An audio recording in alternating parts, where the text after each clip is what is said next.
तुमच्या त्वचेला फेशियलची गरज आहे पण तुमच्याकडे सलूनमध्ये जाण्यासाठी वेळ नाही आहे, तर माझ्याकडे एक त्यावर उपाय आहे. आता अपॉइंटमेंट घेण्याची किंवा वाट पाहण्याची गरज नाही.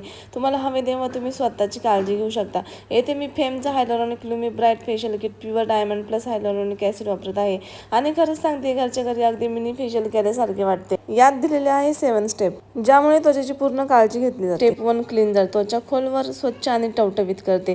त्यानंतर स्टेप 2 स्क्रब, मृत त्वचा आणि ब्लॅक हेड्स हळूवारपणे काढून टाकते. स्टेप 3 मसाज क्रीम, त्वचेला आराम देते आणि मऊ करते. स्टेप 4 जेल, चेहऱ्यावर नैसर्गिक चमक आणते. स्टेप 5 पॅक, त्वचेची कांती सुधारते. स्टेप 6 डायमंड एलेक्झर, काळे डाग आणि निस्तेजपणा कमी करण्यास मदत करते. स्टेप 7 सूर्याच्या अतिनील UV किरणांपासून संरक्षण करते आणि यानंतर येणारी चमक एकदम फ्रेश आणि चमकदार असते. ग्लास स्किन फिनिशिंगसाठी तुम्ही Fem niacinamide glass glow 7 step facial किटसुद्धा वापरू शकता. सर्वात महत्त्वाची गोष्ट म्हणजे हे अगदी परवडणारे आहे. ब्लिंकिट, ॲमेझॉन आणि फ्लिपकार्टवरती फक्त 149 मध्ये उपलब्ध आहे. लिंक तुम्हाला डिस्क्रिप्शनमध्ये दिलेली आहे. लगेच जाऊन चेक करा.